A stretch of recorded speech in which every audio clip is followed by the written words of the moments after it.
രണ്ടാമത്തെ മകൻ അവനും ബികോം ഗ്രാജുവേഷൻ എടുത്തു. ഇവിടെ തന്നെ ബാംഗ്ലൂർ പഠിച്ചത്.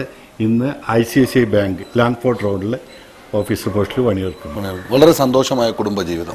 ഇപ്പോൾ എൻ്റെ എല്ലാ തെറ്റുകൾക്ക് തിരുത്തിയും എൻ്റെ ധൈര്യം തന്നിട്ടും ഓഫീസ് കാര്യങ്ങൾക്ക് നോക്കുന്നതും അധികം എൻ്റെ പ്രിയ പത്നി ഗീതയാണ്. എല്ലാ കാര്യങ്ങളും നോക്കുന്നു. അവളും എടക്കുന്നി വാദ്യാരുടെ മകളാണ്. ശരി. വിവാഹം ഇതിനിടയ്ക്ക് എവിടെയായിരുന്നു?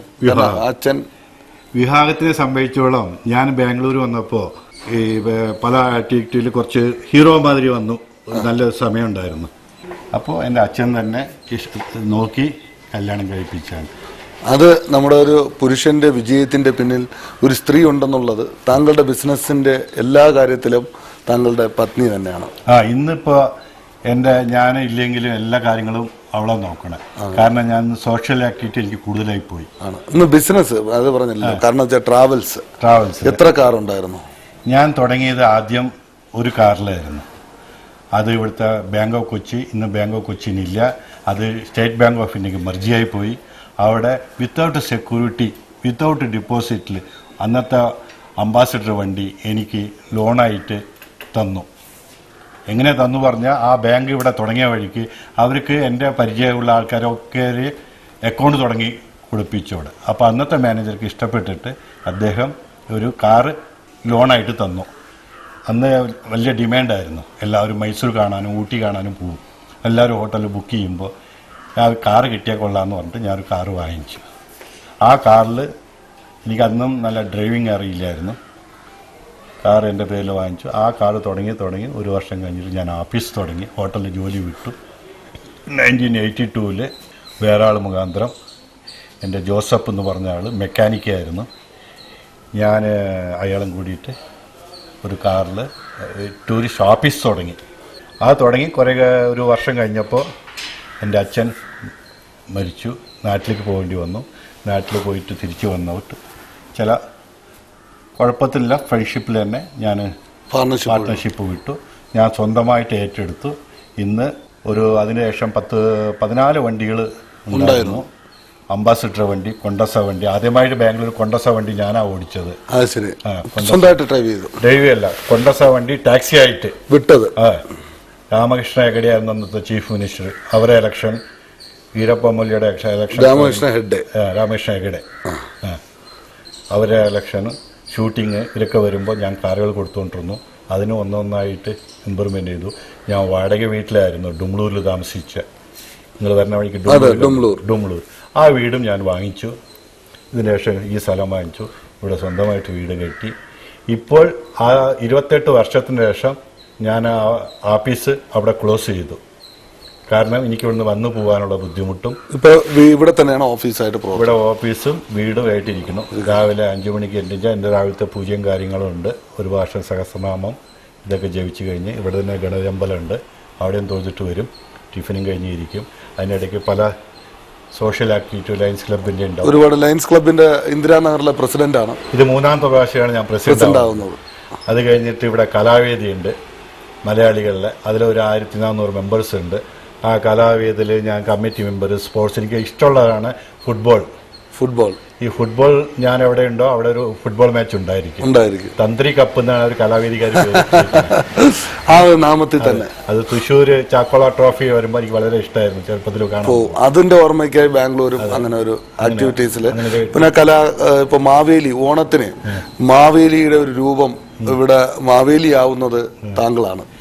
ഞാനൊരു ചുരുക്കി പറഞ്ഞ ഒരു 14 വർഷം മുമ്പ് കലാവേദിക്ക് മഹാബലിയായിട്ട് ആദ്യമായിട്ട് വന്ന ഞാനായിരുന്നു. പിന്നെ ഒരുപാട് നാടകങ്ങളിലെ നാടകങ്ങൾ അവിടെ ഈ മെമ്പേഴ്സ് എന്ന് പറഞ്ഞാൽ ECI ക്ലബ്ബ്, ECI ക്ലബ്ബിൽ ട്രഷറർ സെക്രട്ടറി ഒക്കെ പോസ്റ്റ് ഞാൻ എടുത്ത് നടത്തിയിട്ടുണ്ട്.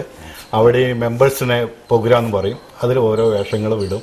എനിക്ക് പുരാണികമായുള്ള വേഷങ്ങൾ ഇടാനും എന്തെങ്കിലും ഒരു കാര്യം ഏറ്റെടുത്താൽ. വിശ്വാമിത്രന്റെ അതൊക്കെ നന്നായിരിക്കുന്നു. ആ ഫോട്ടോ കണ്ടപ്പോ വിശ്വാമിത്രന്റെ രൂപമെല്ലാം വെച്ച് അഭിനയിക്കുന്ന അല്ലേ, ഒരു നടനും കൂടിയാണ്. അങ്ങനെയുള്ളൊരു താല്പര്യമുണ്ട് ഇപ്പോ. വളരെ നന്നായിട്ട്.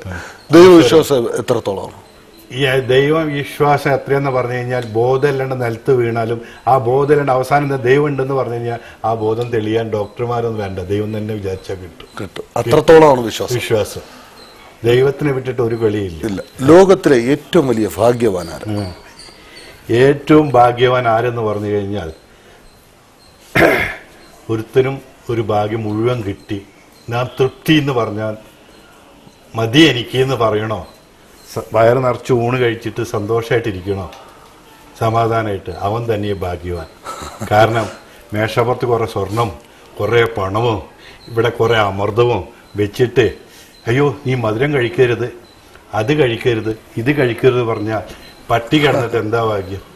ഒരു അസുഖം ഇല്ലാണ്ട് സമ്പത്ത് ഇല്ലെങ്കിലും മനസമാധാനം കിട്ടുന്ന ഒരാളാണ് ലോകത്തിലെ ഏറ്റവും വലിയ ഭാഗ്യവാൻ. ഇത്രയും നമ്മൾ പ്രതീക്ഷിച്ചിരുന്നു ദൈവം ഇത്രയൊക്കെ നമ്മളെ കൊണ്ടെത്തിക്കുമെന്ന്? പ്രതീക്ഷിച്ചില്ല.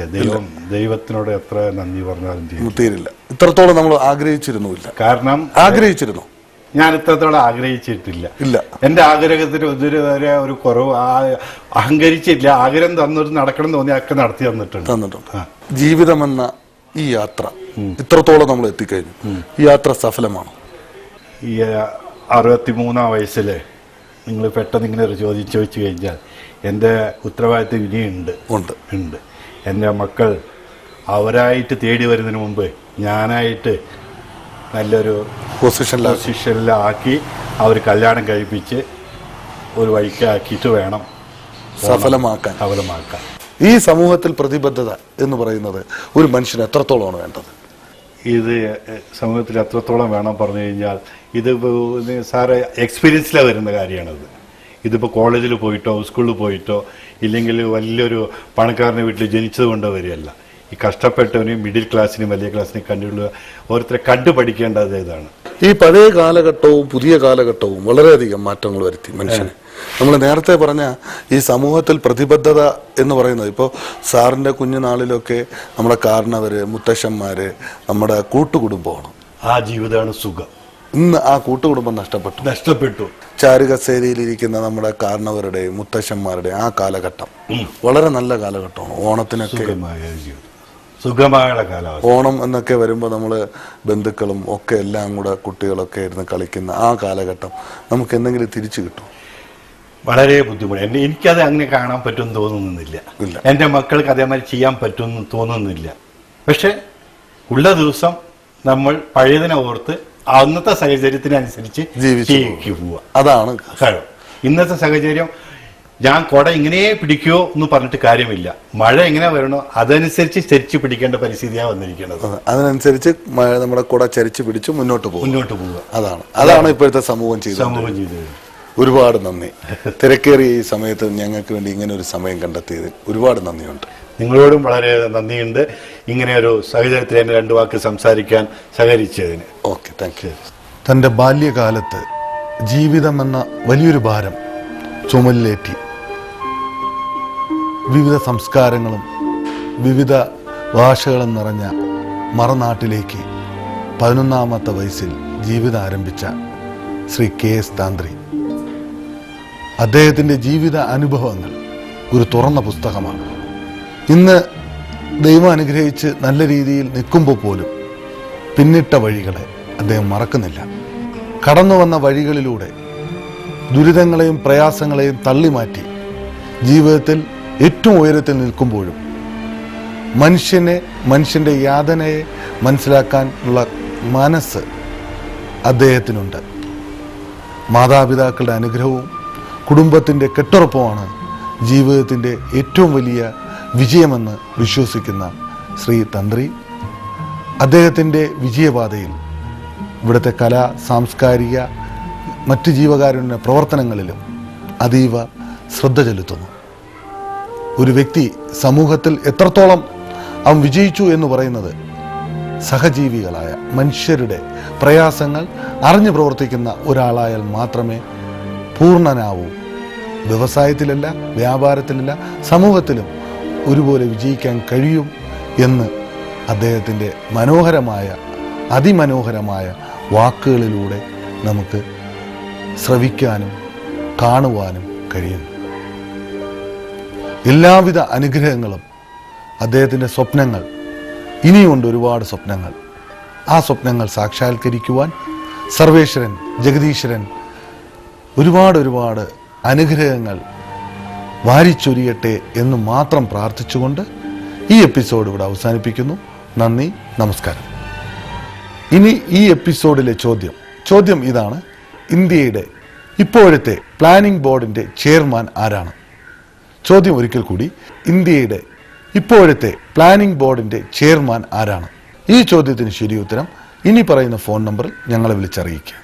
ഈ ചോദ്യത്തിനുള്ള ശരിയുത്തരം ഇനി പറയുന്ന ഫോൺ നമ്പറിൽ 1 മണിക്കൂറിനകം ഞങ്ങളെ വിളിച്ചറിയിക്കുക. വിളിക്കേണ്ട ഞങ്ങളുടെ ഫോൺ നമ്പർ 0484-231-7784. ഫോൺ നമ്പർ ഒരിക്കൽ കൂടി 0484-231-7784.